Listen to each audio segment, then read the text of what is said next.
it's so much risk for private sector to actually put so much money into drug development in developing countries, because the market might not be as transparent, and if they have to sell it at a very low price, then they might not be able to make that much of a revenue.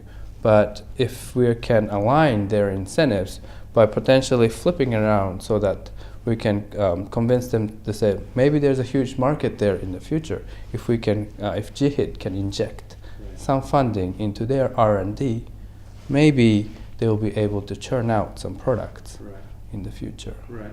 And this relates to the overall goals of GHIT. I wonder if you could just say, just describe briefly for us the overall kind of goals of GHIT, and how your goals translate into impact for some of these countries and communities. Yeah, so GHIT is, we are a product development fund for global health, and we work in a particular partnership, a very unique partnership between public sector, private sector, and the civil sector. And we fund projects in therapeutics, vaccines, and diagnostics, and primarily invest in malaria, tuberculosis, and different types of NTDs. Mm-hmm. And at the end of the day, what we're trying to see is a product to come out from our platform. Everything that we cover, from everything from screening all the way to lead optimization, all the way to different sets of clinical trials. Mm-hmm. And at the end of the day, we would want to see product come out of our pipeline and eventually work together with UNDP or ADP to get the product out at the end to where they're needed.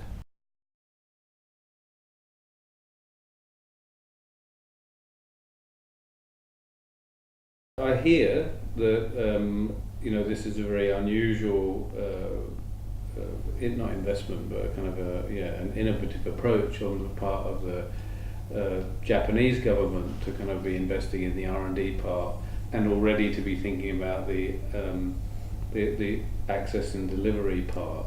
So I guess that's two things you need to align as well. So as you have, if I imagine it correctly, as you have products coming through the pipeline, you need to be thinking quite early about how that gets out to kind of the access and delivery is assured for the communities that need those.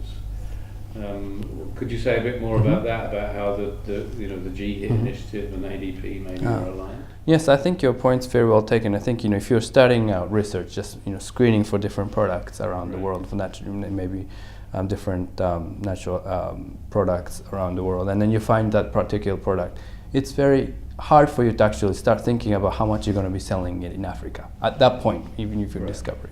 Right. But that's as far-fetched as it might be from just finding that particular molecule and then finding out the price that you're going to be selling where it would be needed.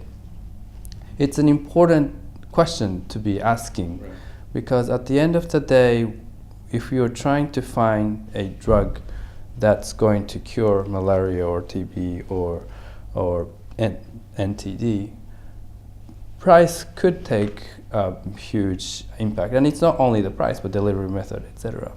And although we don't expect the researchers who have identified particular natural product in the field to be able to start thinking about how they're going to be accessing the market where they're needed, it's important for us as GHIT to actually have the capability within us to guide the researchers to start thinking about how they're going to be delivering. And we deliver these different guidances and these different experiences through partnership with ADP and being able to connect with necessary experts. In terms of us going forward, it's going to be a very synergistic work with UNDP, because they have access and delivery expertise. And as we are at a 5th year starting in April, we're going to be transitioning, and we're going to be having more products and projects in later stage. It's going to make sense for us to increase our collaboration and work more synergistically to really focus on where we can actually make the difference together.